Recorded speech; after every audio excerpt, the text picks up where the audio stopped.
तर मंडळी, आज आहे आषाढी एकादशी. मग आमचा सगळ्यांचा आज उपवास आहे, म्हणूनच फराळ करण्यासाठी मस्तपैकी गरमागरम साबुदाणे वडे बनवायला घेतले होते. आता जो जसा फराळ करण्यासाठी घरी येत होता तसा त्याला ताई गरम गरम तळून देत होती.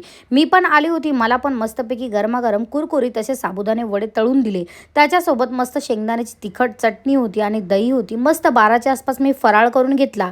संध्याकाळच्या टायमाला आम्ही सर्वांनी मस्त छान अशा तयाऱ्या केल्या होत्या आणि आलो होतो विठू माऊलीच्या मंदिरामध्ये.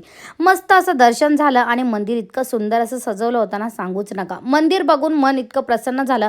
आजचा दिवसच एवढा खास होता ना, सतत पब्लिक पण चालू होती दर्शन घेण्यासाठी. आमच्या 2 मुली एकदम खुश झाल्या, त्यांनी पण दर्शन घेतलं. बाहेर आलो, प्रसाद वगैरे घेतला, खूप मस्त वाटलं. नंतर आम्ही आलो होतो जव्हारमधील जुना राजवाड्यामध्ये गणपती बाप्पाचं मंदिर आहे, तिथे दर्शन घेण्यासाठी. आज एकदम असं फिरायलाच वाटलं होतं, खूप मस्त असं वाटत होतं. मंदिरात आल्यानंतर दर्शन घेतलं आम्ही सर्वांनी. मस्त इथे प्रसाद ठेवला होता, तो घेतला आणि इथे आमच्या जवळजवळ 1 तास मंदिरामध्ये गप्पा चालू होत्या. खूप मस्त वाटत होतं. इकडनं आम्ही निघालो घरी जाण्यासाठी, पण रस्त्यात आम्ही थांबलो. आवेशदादाच्या मॉलमध्ये आलो. आम्हाला ना भगर वगैरे घ्यायची होती, शेंगदाणे घ्यायचे होते, ड्रायफ्रूट्स वगैरे पोरींसाठी इथे दादानी वहिनीनी घेतले. कॅडबरी चॉकलेट्स वगैरे त्यांच्यासाठी घेतले. बिलिंग वगैरे केलं, मग घरी आलो.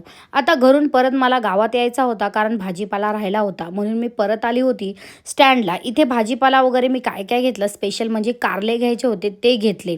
तसंच विचार केला की पॉईंटला जाऊ, कारण वातावरण खूप सुंदर झालं होतं. संडे होता, त्यामुळे पॉईंटला बाहेरची पब्लिक जास्त असते बघण्यासाठी. घरी आली, ताईने मस्तपैकी गरमागरम भगरीची भाकर करायला घेतली होती. आजचा संध्याकाळचा मेनू होता तो म्हणजे सगळा फराळच होता. मस्त भगरीची भाकर होती, सोबत शेंगदाण्याची चटणी होती आणि शेंगदाण्याची आमटी होती, बटाट्याची भाजी, भगरीचा भात. तर मंडळी, असा होता आजचा दिवस.